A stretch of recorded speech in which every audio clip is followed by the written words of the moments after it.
Você vai ouvir agora uma mensagem nos encontros de paz e vida com o pastor João Ribe Palharim.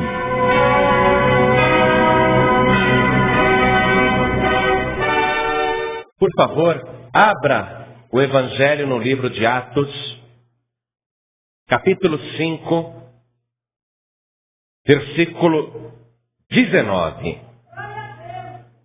E assim que você achar, veja se ao teu lado tem alguém sem a palavra de Deus e mostre para a pessoa onde que nós vamos ler.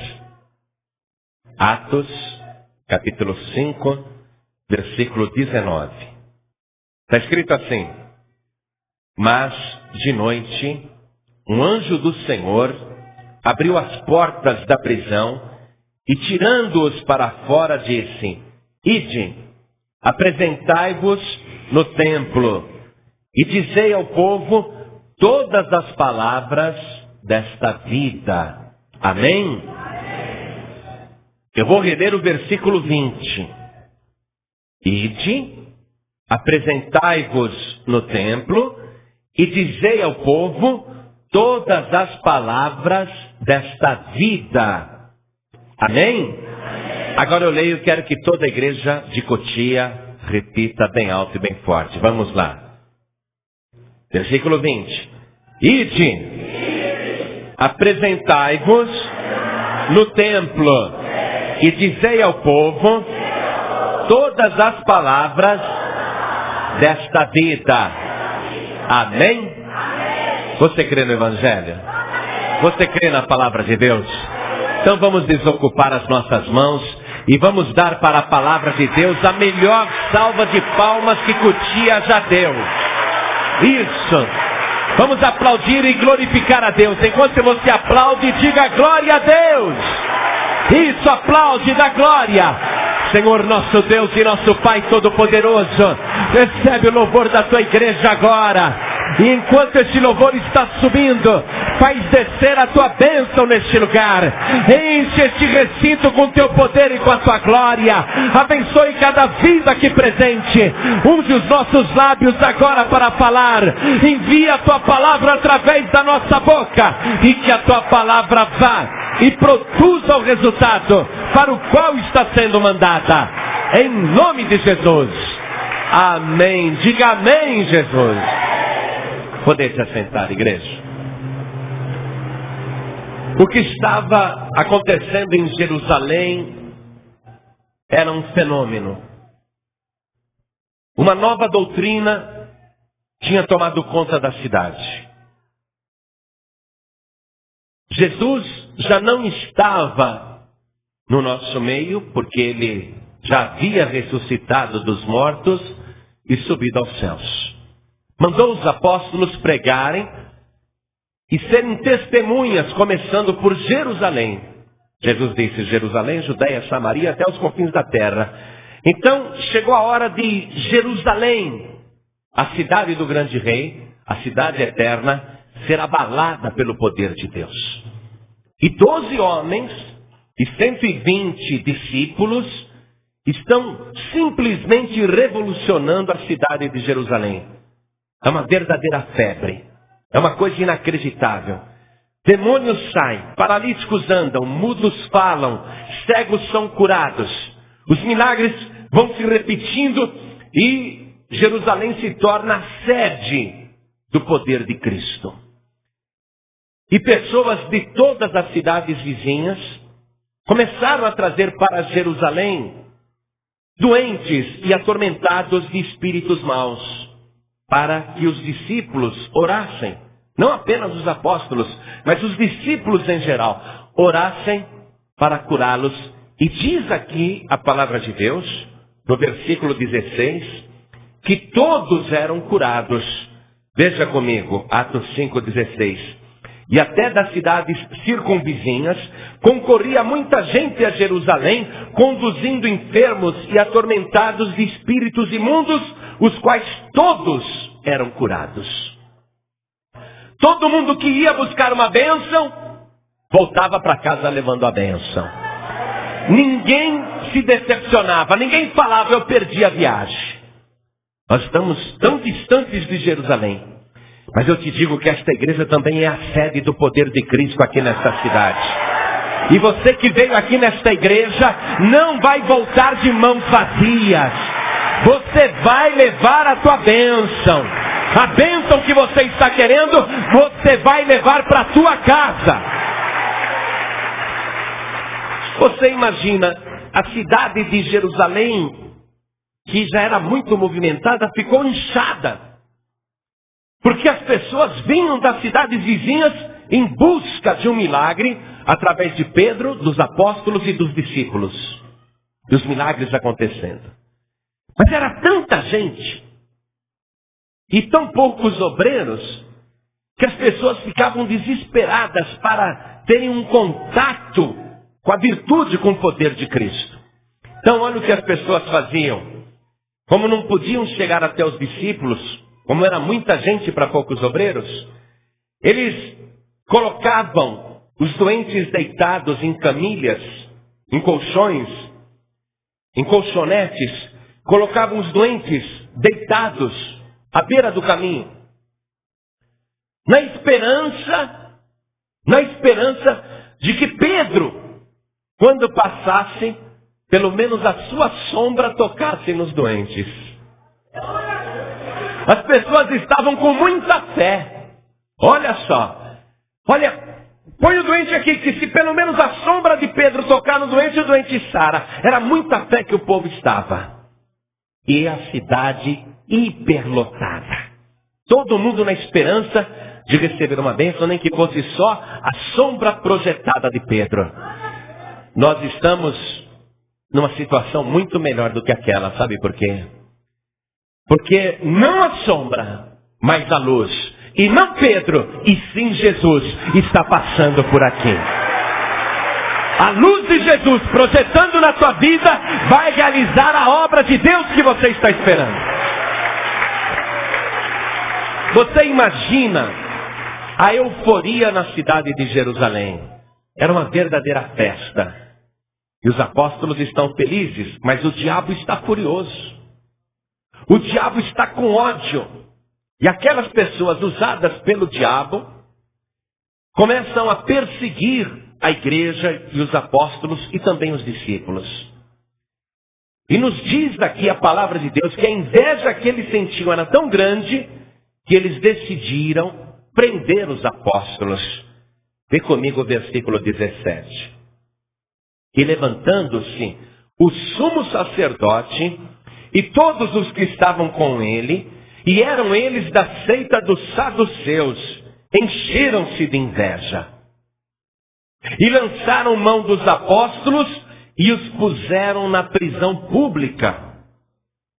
Não, vamos impedir que esses homens façam esse reboliço em Jerusalém. Afinal de contas, a nossa religião é a certa. A nossa religião é que manda em Jerusalém. A nossa religião é que manda na cidade. Não vamos deixar esses homens aí falarem de Cristo e ficarem realizando essa obra aqui na nossa cidade, no nosso território. Vamos prender esses homens. E o esclarecimento que o Evangelho fez, assim bem en passant, bem de leve, é que eles, inclusive o sumo sacerdote, eram da seita dos saduceus. Então dá uma riscadinha aqui, passa um traço debaixo da palavra saduceus. E deixa eu te falar quem eram os saduceus. Os saduceus eram pessoas que acreditavam somente nos 5 primeiros livros da Bíblia. Eles fizeram oposição a Jesus Cristo.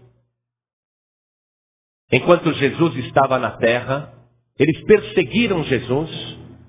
Eles tentavam o tempo todo pegar Jesus em alguma falha, em alguma falta, para poder condená-lo.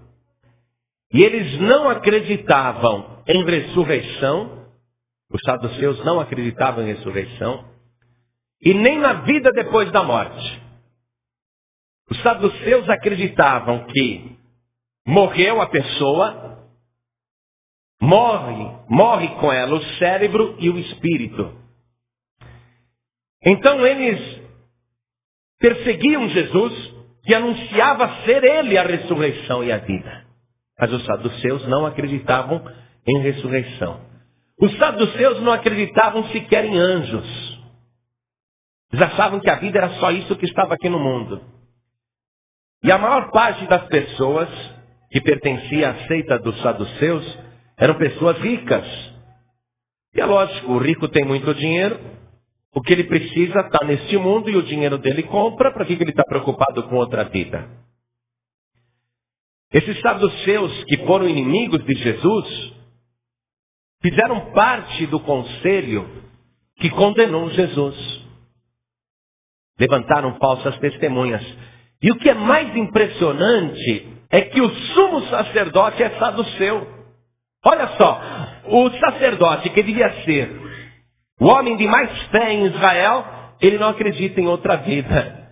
Não acredita em vida depois da morte, não acredita em ressurreição. Então você vê como que a vida espiritual de Jerusalém estava empobrecida. Como esse sacerdote, o sumo sacerdote, era desqualificado porque era um homem sem fé. Mas tudo bem. Eu quero mostrar para você aqui, na palavra de Deus, que eles não acreditavam, os saduceus não acreditavam em ressurreição, não acreditavam em anjos e também não acreditavam em espíritos. Quando eles viam os apóstolos expulsando demônios, eles falavam, esses daí são tapeadores, são enganadores, são vigaristas, não existem espíritos. Veja comigo em Mateus capítulo 22, versículo 23, o comentário que se faz a respeito dos saduceus. Está escrito assim: no mesmo dia chegaram junto de Jesus os saduceus que dizem não haver ressurreição e o interrogaram. Muito bem. Vê também Lucas capítulo 20, versículo 27. Em outra ocasião, Lucas 20, versículo 27. E chegando-se algum dos saduceus que dizem não haver ressurreição, perguntaram-lhe. Então eles não acreditavam em ressurreição. Só que Jesus tinha ressuscitado, mas eles não acreditam. Nós estamos conhecendo os saduceus e você vai ver por que esse detalhe aqui na leitura que nós fizemos em Atos capítulo 5, versículo 17, dizendo rapidamente que eles eram da seita dos saduceus, para você entender que tipo de inimigo a igreja estava enfrentando. Não acredita em ressurreição, evidentemente não vai acreditar que Jesus ressuscitou. Mas eles não acreditavam também em outras coisas. Uma vez o apóstolo Paulo estava sendo questionado, julgado, e ele vê que uma parte do grupo é de fariseus e a outra parte é de saduceus. E ele, entendendo a cabeça dos saduceus, o que os saduceus acreditam, Paulo, ele tumultua de propósito aquela assembleia, aquele julgamento, falando sobre a sua fé. Então vamos ver comigo em Atos capítulo 23, versículos 6 até o 9. E Paulo, sabendo que uma parte era de saduceus e outra de fariseus, clamou no conselho: varões e irmãos, eu sou fariseu, filho de fariseu. No tocante à esperança e à ressurreição dos mortos, sou julgado. E havendo dito isso, houve dissensão entre fariseus e saduceus, e a multidão se dividiu, porque os saduceus dizem que não há ressurreição, nem anjo, nem espírito, mas os fariseus reconhecem uma e outra coisa. Então, o que nós estamos compreendendo aqui? Que os saduceus não acreditam em ressurreição, nem em anjo, nem em espírito, diferente dos fariseus que acreditavam nessas coisas. Então, olha só, saduceus perseguindo os apóstolos e os discípulos, prendem Pedro e mais alguns e lançam na prisão pública, e já era no fim do dia, e eles estão presos ali. A leitura que nós fizemos no início, em Atos 5,19, diz que de noite, mas, olha o mas aí, mas de noite, um anjo do Senhor abriu as portas da prisão e tirando-os para fora disse: Ide, apresentai-vos no templo e dizei ao povo todas as palavras desta vida. Uma coisa que me chama a atenção sobre esse fato, que o anjo foi até a prisão para libertar os apóstolos. E deu uma ordem que é semelhante àquela que Jesus deu em Marcos capítulo 16, verso 15, quando Jesus disse: Ide e pregai o evangelho a toda criatura. O anjo disse: Ide ao templo e dizei a todos as palavras desta vida. Olha só. Os anjos, apesar de conhecerem as palavras desta vida, eles não estão autorizados a pregar o evangelho. Amém? Porque o anjo podia ter ido lá no centro de Jerusalém, no templo, e o anjo podia ter pregado. Mas os anjos não têm permissão para pregar a palavra de Deus. O anjo precisou ir lá na cadeia, libertar os pregadores, dizendo: Ide e pregai as palavras desta vida. Muito bem. Então a pregação do evangelho tem que ser exercida por pessoas salvas por Jesus Cristo. Amém? Quem aqui é salvo? Levante a mão. É você que tem que pregar o evangelho. Não pense você: ah, Deus, manda o teu anjo lá convencer aquele meu parente que não é crente. Manda o teu anjo lá convencer a minha sogra que ainda não é evangelizada. Não, anjo não vai coisa nenhuma. E se aparecer anjo pregando, não é de Deus. Quem tem que pregar o evangelho é você. Amém? É você que tem que chegar lá e falar para os teus parentes, para os teus amigos, para os teus conhecidos, as palavras desta vida. Mas eu vou te dizer uma coisa agora que você vai ficar feliz de saber. Não tenha medo de chegar na tua parentela, nos teus amigos, nos teus vizinhos, nas ruas e nas praças, abrir a tua boca para falar sobre as palavras desta vida. Não tenha medo. Talvez você preferisse um anjo no teu lugar. Só que o anjo não vai. Deus não permitiu, é você. Agora, se Deus está mandando você, é porque você vai abrir a boca. Mas quem vai encher a tua boca é o Espírito Santo de Deus. Quem vai falar através dos teus lábios é o Espírito Santo. Então fale, pregue as palavras desta vida.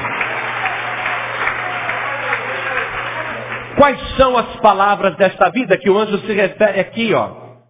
Porque a ordem foi clara. O anjo apenas repetiu o que Jesus já tinha mandado em outra ocasião. Ide apresentar-vos no templo e dizei ao povo todas as palavras desta vida. Que palavras desta vida? Será que nós temos que pregar a Bíblia inteira de Gênesis a Apocalipse, todas as palavras desta vida? Será que a pregação das palavras desta vida exige uma teologia? Exige um conhecimento bíblico muito profundo? Quais são as palavras desta vida? Muito simples. Um dia Jesus fez um discurso, uma pregação, e ele disse: a minha carne verdadeiramente é comida e o meu sangue verdadeiramente é bebida. Quem come a minha carne e bebe o meu sangue tem a vida eterna e eu o ressuscitarei no último dia. Essa é a palavra da vida. Quando Jesus anunciou essas palavras da vida, o povo ficou escandalizado. Comer carne de um homem, beber sangue de um homem, se na lei dos judeus está escrito que a gente não pode comer carne com sangue. Se escandalizaram e abandonaram Jesus. Jesus naquela ocasião, além dos 12, também tinha 70 apóstolos. Os 70 foram embora, ficaram escandalizados. Só sobraram os 12. Só os 12. E todos eles estão de cabeça baixa, envergonhados. Jesus e os 12. Jesus olhou a multidão indo embora. Ninguém gostou da pregação que ele fez. Aí Jesus olha para os discípulos estão todos de cabeça baixa, envergonhados. Os 12. Jesus olha para os discípulos e diz: Vocês também querem ir embora? Querem aproveitar que estão me abandonando? Vocês também querem me deixar? Querem ir embora? Aproveitem agora! Aí Pedro levantou a cabeça e disse para Jesus: Senhor, para onde iremos nós? Só tu tens as palavras da vida eterna. As palavras desta vida são as palavras de Jesus.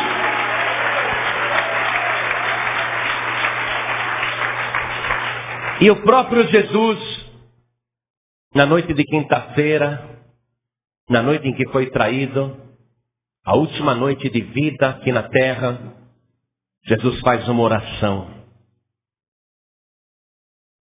No Evangelho de João, capítulo 17, você encontra, a partir do versículo 1, que Jesus levantou os olhos assim para o céu. Estava dentro de um cenáculo. Isso que é interessante. Ele levantou os olhos aos céus, mas ele não estava enxergando nem teto nem parede. Ele estava enxergando o Pai. E ele orou ao Pai dizendo: Pai, glorifica o teu Filho, como eu te glorifiquei aqui na terra. Eu consumei a obra que me destes a fazer e preguei para estes que o Senhor me deu. O Senhor me deu poder sobre toda a carne para que eu dê a vida a quem eu quiser, a estes que me deste. E a vida eterna é esta. Está lá no versículo 3, João 17, verso 3. Que conheçam a ti só, por único e verdadeiro Deus, e a Jesus Cristo, a quem tu enviaste. A palavra da vida eterna, as palavras desta vida são simples. Só existe um Deus, e só existe um Salvador, e o seu nome é Jesus Cristo. Quando o anjo disse: ide ao templo e dizei ao povo todas as palavras desta vida, eles tinham que ir lá e só falar de Jesus. Então não precisa de curso de teologia, precisa? Para falar de Jesus não precisa de curso de teologia. Precisa de uma experiência real com Jesus Cristo. Você sabe por que eu posso falar de Jesus com clareza, com convicção? Não é porque eu conheço a Bíblia, não. Eu posso falar de Jesus porque eu tive um encontro verdadeiro com Jesus Cristo. Eu conheci Jesus. Jesus me salvou. Eu posso te garantir que Ele ressuscitou e transformou a minha vida. Não precisa de teologia. Precisa de experiência com Jesus. Os apóstolos, então, saindo da prisão, vão novamente no templo. E logo cedo estão lá pregando no templo. No templo. Aí, no dia seguinte, o sumo sacerdote mais o conselho, a maioria da seita dos saduceus, que não acredita em anjo nem acredita em ressurreição, disse: vão lá buscar na cadeia pública aqueles rebeldes. E o meirinho foi lá na cadeia pública para trazer Pedro e os outros apóstolos até a presença do sumo sacerdote. Mas o enviado, quando ele chega lá, o capitão do templo, quando chega lá na cadeia pública, ele não acha, ele não encontra os apóstolos. E ele volta intrigado. E quando ele chega, o sumo sacerdote diz: cadê os prisioneiros? Onde eles estão? E o capitão do templo diz: eu não sei o que aconteceu. Eu fui lá para a cadeia. De fato, a prisão está trancada com toda a segurança. Os guardas estão do lado de fora da cadeia guardando a porta. Não saíram dali. Mas eu entrei dentro da cadeia e não tem ninguém. Não achamos nenhum dos prisioneiros. E os saduceus começaram a dizer: mas o que pode ter acontecido?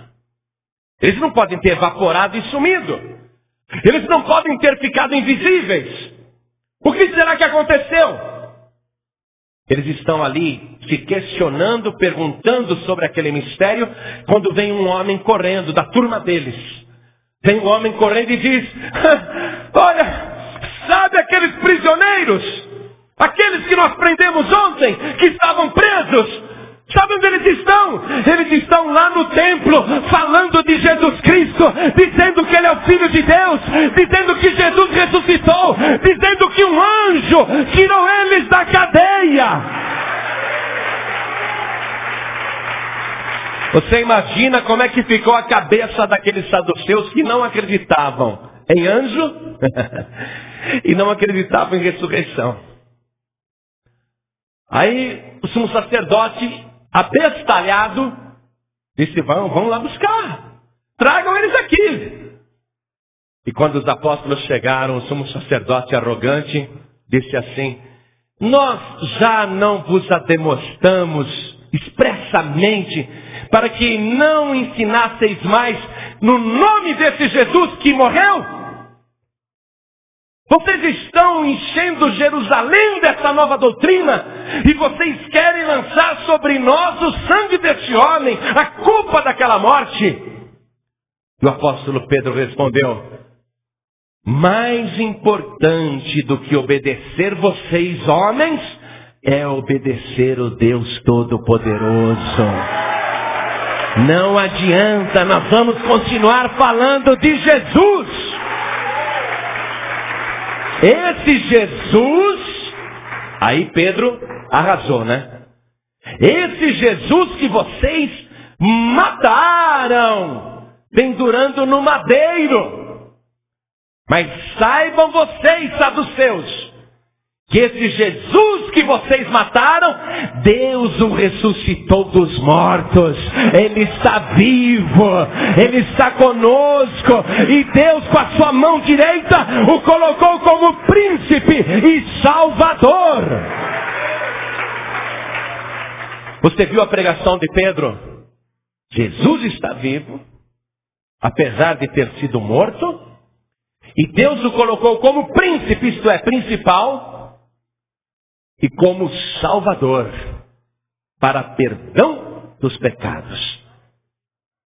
Pedro tinha que pregar, sabe por quê? Não era nem a boca de Pedro falando, era Deus falando através da boca de Pedro. Porque aquele sumo sacerdote precisava se converter.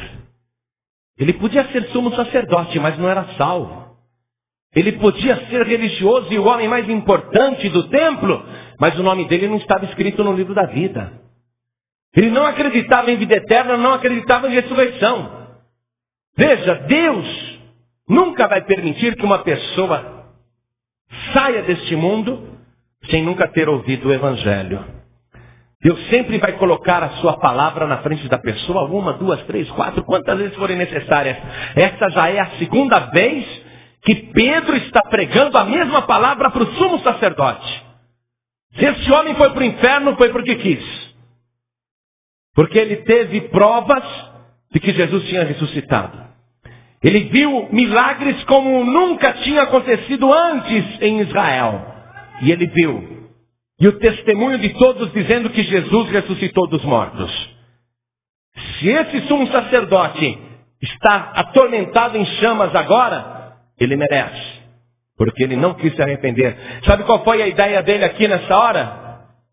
Ele rangeu os dentes de raiva de Pedro ter aquela ousadia de enfrentar o sumo sacerdote, de não obedecê-lo, ele que é a maior autoridade espiritual de Israel. Ele ficou tão furioso que pediu para retirar os apóstolos da sala e fez uma reunião particular dizendo: vamos matar esses homens, vamos matá-los todos. Que bobo! Deus não vai deixar ele matar, porque não era a hora ainda. Porque se ele matasse os apóstolos, Deus ia ressuscitar os apóstolos também. Aí ia ficar muito engraçado. Então, ele está pensando em eliminar os pregadores. Nessa hora, um homem que fazia parte ali do conselho, que não era saduceu e sim fariseu, esse homem importante, ele abre a boca. E mesmo não sendo discípulo de Jesus, ele faz um discurso, uma defesa tão sábia, que ele está sendo naquela hora um instrumento de Deus. O nome daquele homem é Gamaliel. Gamaliel quer dizer recompensa de Deus. Esse homem era um sábio em Israel. Veja o que Gamaliel falou. Leia comigo. Atos 5, versículo 34. Mas levantando-se no conselho um certo fariseu, chamado Gamaliel. Os fariseus já acreditavam em anjo, ressurreição, vida depois da morte. Mas levantando-se no conselho um certo fariseu chamado Gamaliel, doutor da lei, um homem que conhecia todo o Antigo Testamento, não só os 5 primeiros livros, doutor da lei, venerado por todo o povo, o homem tinha muito prestígio junto à população, mandou que, por um pouco, levassem para fora os apóstolos e disse-lhes: varões israelitas, acautelai-vos a respeito do que haveis de fazer a estes homens. Porque antes destes dias levantou-se Teudas, dizendo ser alguém. E a este se ajuntou o número de uns 400 homens, o qual foi morto, e todos os que lhe deram ouvidos foram dispersos e reduzidos a nada. Depois deste, levantou-se Judas, o Galileu, nos dias do alistamento, e levou muito povo após si, mas também esse pereceu, e todos os que lhe deram ouvidos foram dispersos. E agora digo-vos, dai de mão a estes homens e deixai-os. Porque se este conselho ou esta obra é de homens, se desfará. Mas se é de Deus, não podereis desfazê-la, para que não aconteça serdes também achados combatendo contra Deus. Gamaliel estava dizendo, olha, o Teudas foi morto e acabou. O Judas Galileu foi morto e acabou. Esse Jesus foi morto e acabou. Esperem. E sejam prudentes. Porque se esta obra for de homens, vai acabar. Mas se esta obra for de Deus, vocês não podem combater contra ela. Vocês têm que ter temor de Deus. Porque senão vocês vão estar combatendo contra Deus. Olha a defesa que esse homem fez. E conseguiu poupar a vida dos apóstolos naquela hora para que eles não fossem mortos. Esse Gamaliel, ele era um homem tão sábio que nos tempos de Jesus ele já existia. Esse Gamaliel, quando pregava, quando ensinava, reunia multidões também. Muita gente. Mas ele era um homem cego. Porque não pôde reconhecer Cristo como Salvador. Espiritualmente ele era cego, mas ele tinha muita sabedoria. Esse Gamaliel, ele era chamado pelo povo de Rabã. Rabã quer dizer nosso mestre. Rabã é mais do que rabi. É mais do que rabi, porque rabi quer dizer meu mestre. Gamaliel era chamado pelo povo de Rabã. As pessoas consideravam Gamaliel mais sábio do que Jesus. As pessoas acreditavam muito em Gamaliel. Ele tinha muito prestígio.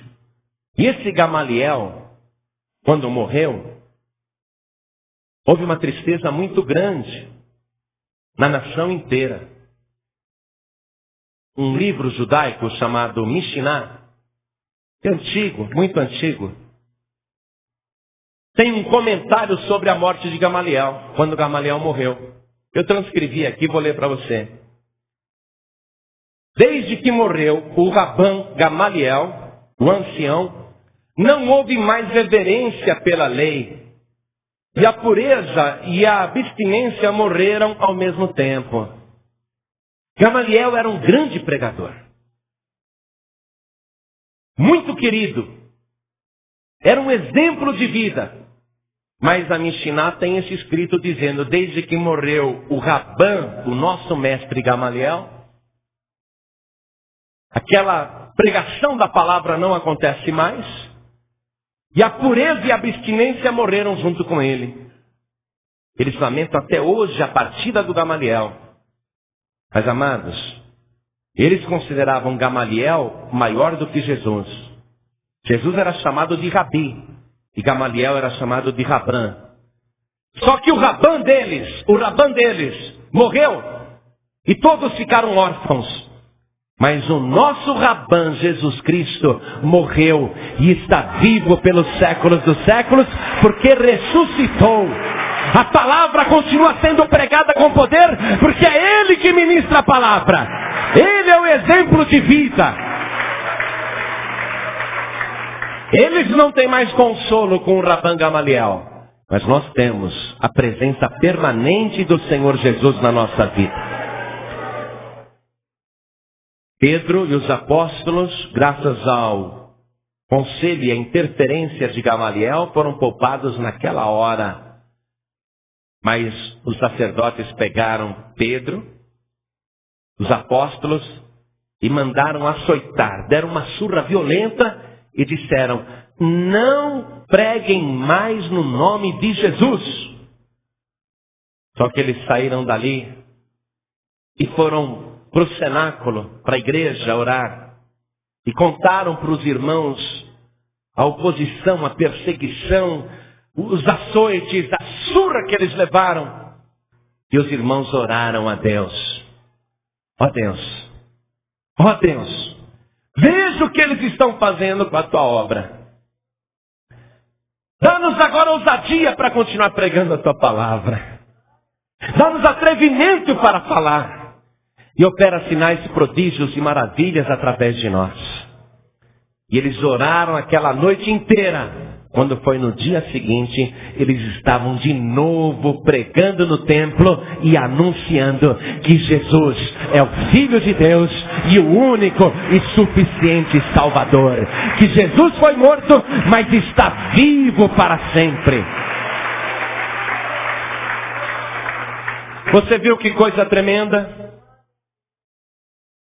Podem fazer o que quiser contra a obra de Deus. O Gamaliel falou: se essa obra for de homens, acabará. Mas se for de Deus, vocês não podem lutar contra ela.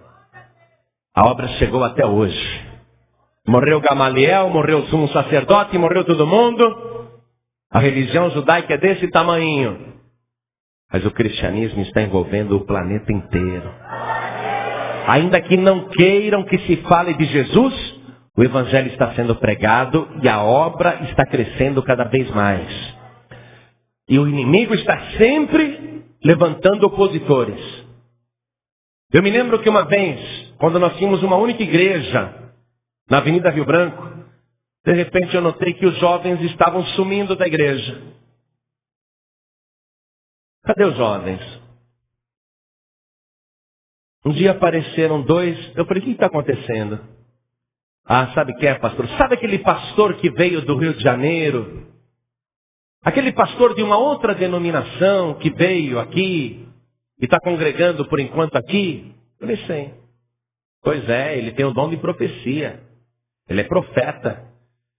E ele está orando lá na casa da irmã. E os jovens vão lá ouvir profecia. Aí ele profetiza que a paz e vida vai acabar. E os jovens entristecidos estão saindo da igreja. Eu falei: me chama agora aquele falso profeta aqui. Não deu meia hora, vem ele com a Bíblia eterna. Eu falei: meu amigo, você disse que a paz e vida vai acabar? Ele falou: disse. Baseado no que você está dizendo isso? Foi porque eu sou profeta. Eu falei: você acha que você é profeta? Você é um falso profeta. Mas eu sou profeta de Deus. A paz e vida não vai acabar, não. Quem vai acabar é você. Naquela mesma semana, a moça onde ele estava orando na casa, chegou para mim e falou: pastor, eu vou casar com ele. Ele é um homem de Deus. Eu falei: irmã, ele é um falso profeta. Não vai atrás desse camarada. Não, eu vou casar com ele. Nós vamos sair pregando pelo Brasil. Irmã, ele não tem futuro. Não vá, não case, não faça isso. Não, pastor, o senhor está enganado. Casou com o cara. 6 meses depois, ela volta. Pastor, me perdoa, me recebe de volta na igreja. Eu estou viúva. Eu falei: por quê? Ele morreu. Eu falei: eu sei que ele ia morrer. Mas morreu do quê? Ela falou: morreu de AIDS. Amados, Aqui mesmo na cidade de Cotia, quando nós abrimos esta igreja, muitos daqui disseram, de outras denominações, que essa igreja não tinha futuro, que essa igreja ia acabar. Tinha uma logo aqui embaixo, não vou nem falar o nome do cara. Cotia conhece. Vivia dizendo que a paz de vida ia acabar. Eu olho lá para baixo e não vejo mais a igreja dele. Foi fechada. Agora essa daqui está lotada para a honra e glória do Senhor Jesus. A obra é de Deus e não vai acabar. E a obra está crescendo cada vez mais. Porque nós recebemos uma ordem, não de um anjo, mas do Filho de Deus. Que disse, ide por todo o mundo e pregai o Evangelho a toda criatura. Quem crer e for batizado será salvo, e quem não crer será condenado. Estamos sempre fazendo batismos, vai ter um outro muito breve. Estamos sempre promovendo batismos. Não rebatizamos nem renovamos batismo, não. As pessoas são batizadas uma vez só. Em nome do Pai, do Filho e do Espírito Santo e por imersão. E Jesus está salvando. E o que nós estamos vendo acontecer na paz e vida é aquela mesma febre que tinha em Jerusalém. Aquela mesma febre. Pessoas sendo curadas de tudo quanto é tipo de enfermidade. No Rio de Janeiro, na nossa igreja lá na Vila da Penha, uma moça chegou com o corpo coberto de lepra.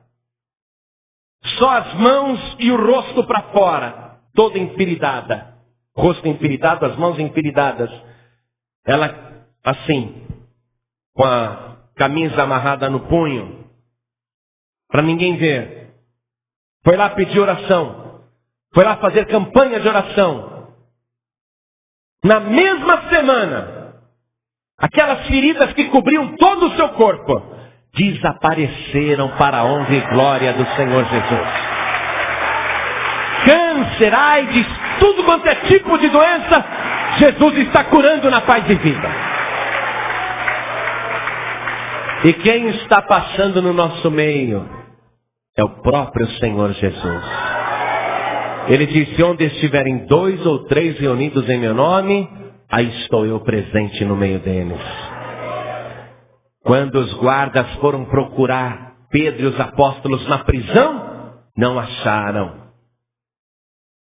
Eles se tornaram invisíveis para os guardas e saíram da prisão. Deus vai fazer isso na tua vida. Quando o inimigo te cercar, quando Satanás te procurar, ele não vai poder te achar, porque você está escondido na palma da mão de Deus. O diabo não vai te achar para derrubar. Deus vai te dar cobertura e proteção. E qual foi o espanto dos guardas? Fomos na prisão e não tem ninguém. Aí chegou outro lá correndo. Eles estão lá no templo pregando. O nosso lugar, amados, não é em cativeiro, não é em prisão. Quer nos achar? Venham nos procurar na casa de Deus. Quando alguém quiser te procurar, te procure aqui dentro. O diabo aí fora não vai te achar, não. Mas ele vai saber onde você está. Aqui dentro. Aqui na casa de Deus. Só que aqui na casa de Deus, o diabo não tem poder sobre a tua vida, porque você está coberto e lavado e remida pelo sangue de Jesus. O diabo não quer que você fique firme no caminho. O diabo não quer que você seja salvo. Mas Deus nos enviou a pregar a palavra. Quais são as palavras desta vida? Jesus disse, ó Pai, que conheçam a Ti só, por único e verdadeiro Deus, e ao Teu Filho Jesus Cristo a quem enviaste. Mais ninguém. Atos dos Apóstolos, capítulo 4, versículo 12, diz assim, e em nenhum outro há salvação, porque também debaixo do céu nenhum outro nome há dado entre os homens pelo qual devamos ser salvos. Atenção, debaixo do céu nenhum outro nome há dado entre os homens, pelo qual devamos ser salvos. Você não pode ser devoto de ninguém, de nenhum santo, de nenhuma santa. Você não pode esperar outro meio para ser salvo. Ah, vou esperar para reencarnar. Você vai morrer que nem aqueles saduceus. Não acreditar em ressurreição leva à morte eterna. Ah, mas eu acredito em reencarnação. Você vai morrer eternamente. Que não existe reencarnação. Existe ressurreição. O plano de Deus é que aqueles que morreram em Cristo ressuscitem e vivam eternamente. E se Jesus voltar e você estiver vivo naquela hora, o plano de Deus é que a trombeta toque, você seja transformado num abrir e piscar de olhos e seja arrebatado para as nuvens dos céus ao encontro do Senhor Jesus. Para isso, o que tem que acontecer na tua vida? O plano de Deus você já sabe. Deus quer que você ouça as palavras desta vida. Agora, cabe a você ouvir, crer e obedecer. Eu só posso pregar. Eu sou apenas pregador. Prego pelo Espírito de Deus. Anuncio a palavra.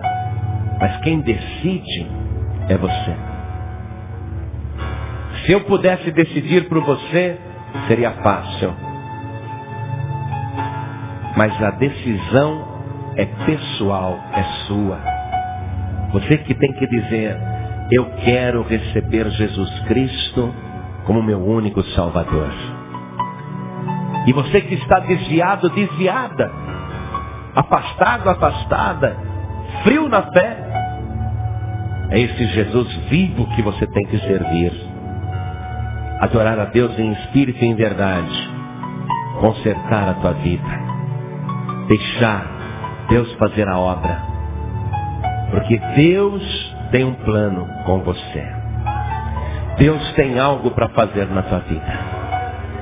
Hoje, você precisa tomar a tua decisão. Receber Jesus como teu único Salvador. Se você está aqui hoje e ainda não fez esta oração pública, na frente de todos, recebendo Jesus como teu único Salvador, você ainda não está salvo.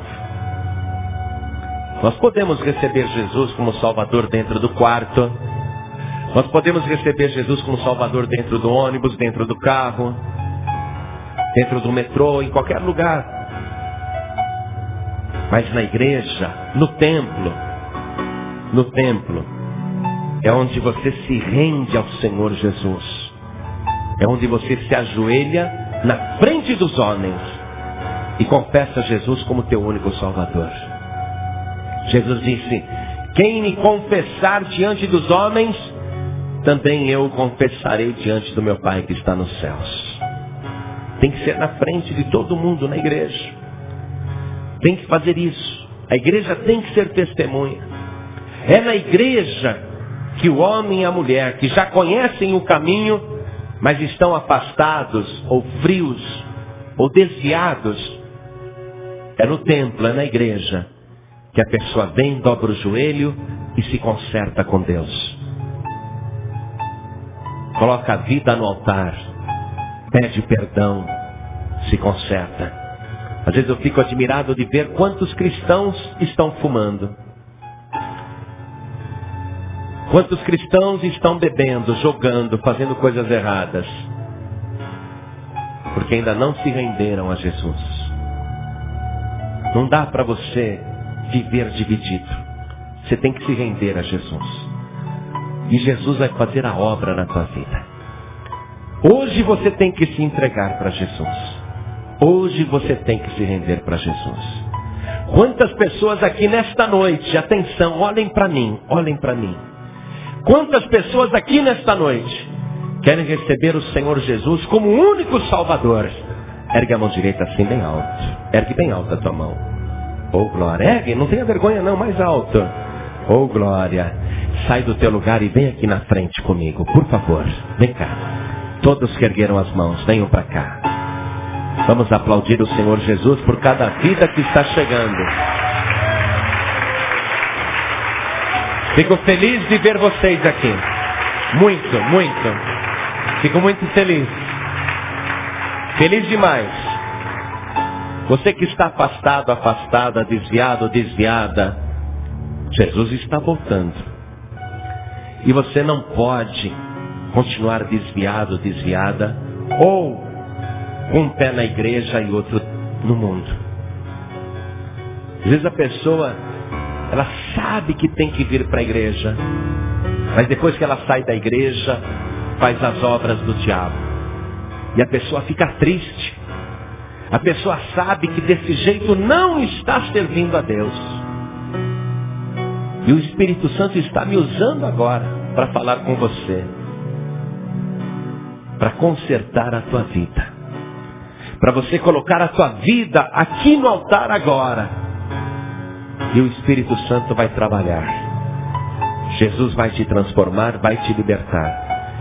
Então você que sente, meu amado, minha amada, eu não estou falando só com quem está desviado não, até com quem está na igreja. Pastor, eu preciso me consertar com Deus. Eu preciso, porque do jeito que eu estou, se Jesus voltar eu não subo. Se Jesus voltar, não, Ele vai voltar. Ele vai voltar. Já está voltando. Então você que sente essa cobrança do Espírito Santo, saia do teu lugar agora e vem aqui para frente em nome de Jesus. Vem colocar a tua vida aqui no altar de Deus. E nós vamos orar. E você vai sair daqui outra pessoa. Você não vai voltar para casa do jeito que está. Você vai voltar para a tua casa uma pessoa renovada. Não deixa o diabo te segurar aí não. Sai do teu lugar e vem aqui para frente agora, em nome de Jesus. Vem para cá. Isso. Vamos deixar o Espírito trabalhar. Vamos aplaudir o Senhor Jesus por cada vida que está chegando. Deixa Deus fazer a obra. Você não pode ficar para a grande tribulação, não pode. Você tem que subir no arrebatamento.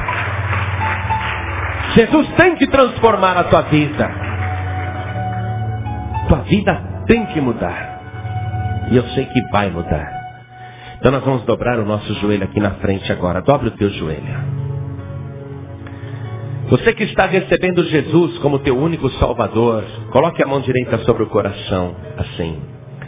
Ore comigo, meu Deus e meu Pai.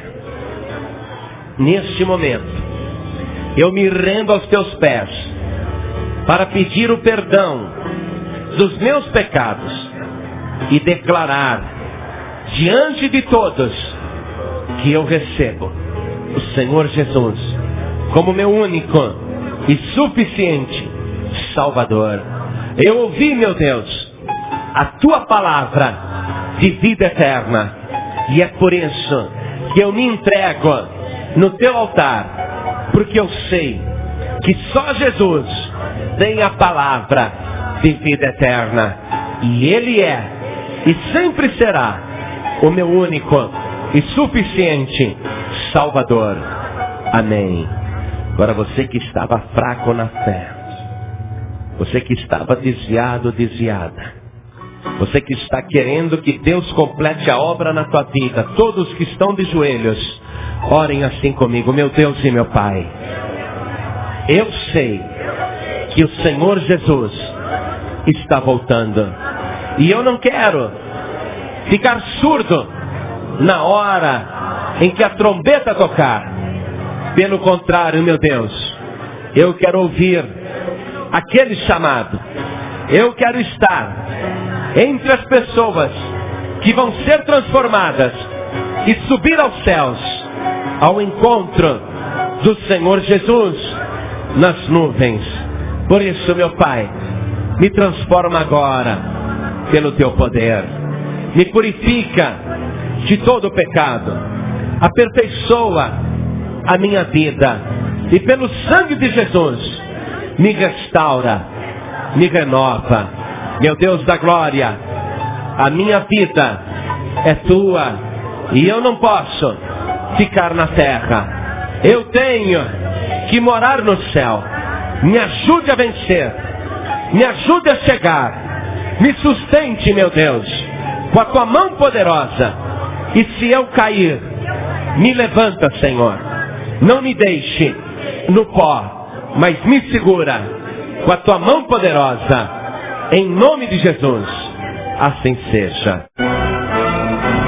Você acabou de ouvir uma mensagem nos Encontros de Paz e Vida, com o pastor João Ribe Palharim.